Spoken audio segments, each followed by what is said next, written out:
Little People, Big Dreams. Pele. Written by Maria Isabel Sanchez Vegara.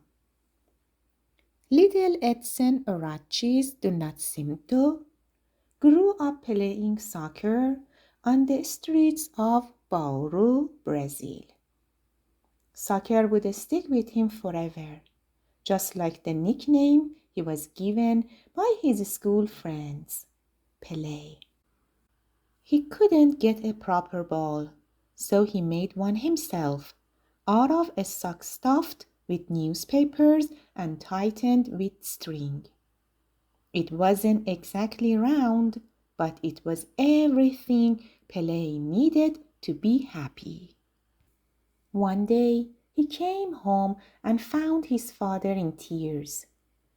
Brazil's national soccer team had just lost the World Cup final. To comfort him, Pele made a promise. One day he would win that championship for his father. Pele made it from the streets to the amateur leagues where he controlled the ball like no other.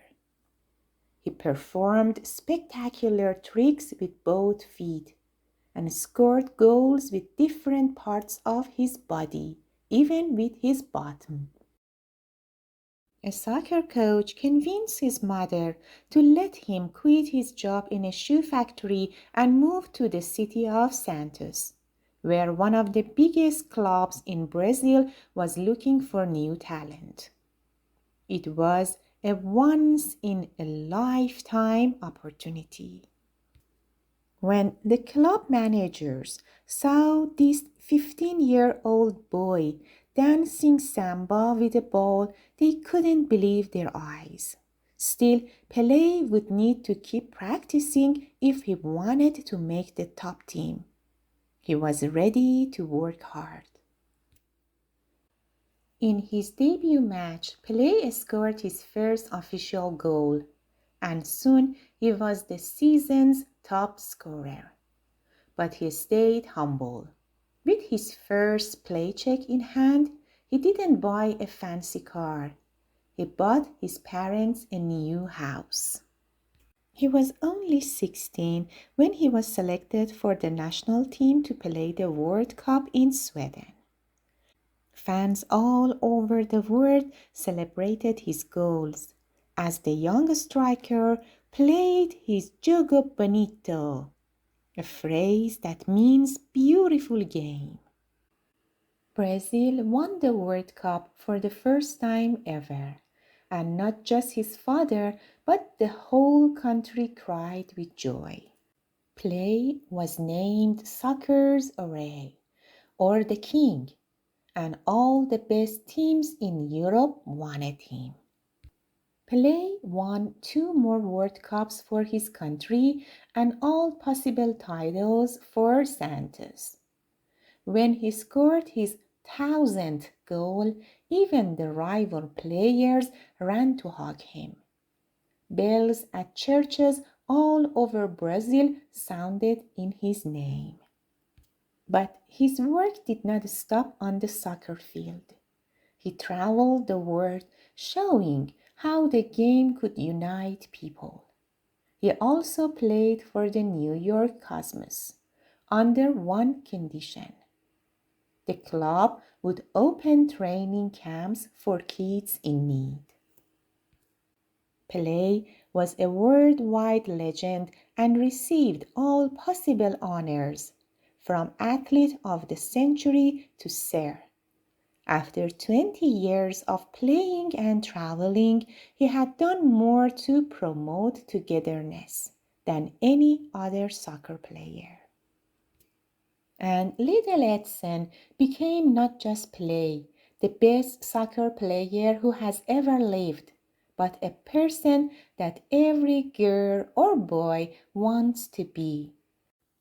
Someone who was just as happy to unite people as he was to score a winning goal.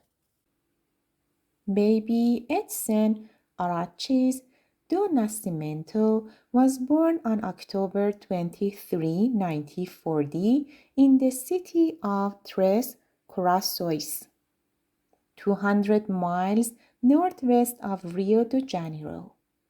Nicknamed Pele by his school classmates after he mispronounced the name of one of his local soccer players, he grew up on the poverty-stricken streets of Rio's outer suburbs, where life was what you made of it. Without money to buy a soccer ball, he had to create one himself, which he did from a sock stuffed with newspapers. Pele's father taught him how to play soccer, and he saved for his first ball by working in local tea shops. As a young athlete, Pele played soccer at indoor stadiums, which increased his speed and developed his lightning quick responses. Rising through the ranks in the youth leagues, he quickly became a future star. When Pele became the highest scorer in Brazil's soccer league, aged 16, the Brazilian president declared him a national treasure. This was just the beginning of his beautiful game, which he became known for, expressing joy and happiness as he scored goal after goal on the soccer field. He went on to score over 1,000 goals in his professional soccer career, leading Brazil's national team to many World Cup wins. And his enthusiasm did not stop when he retired in 1977.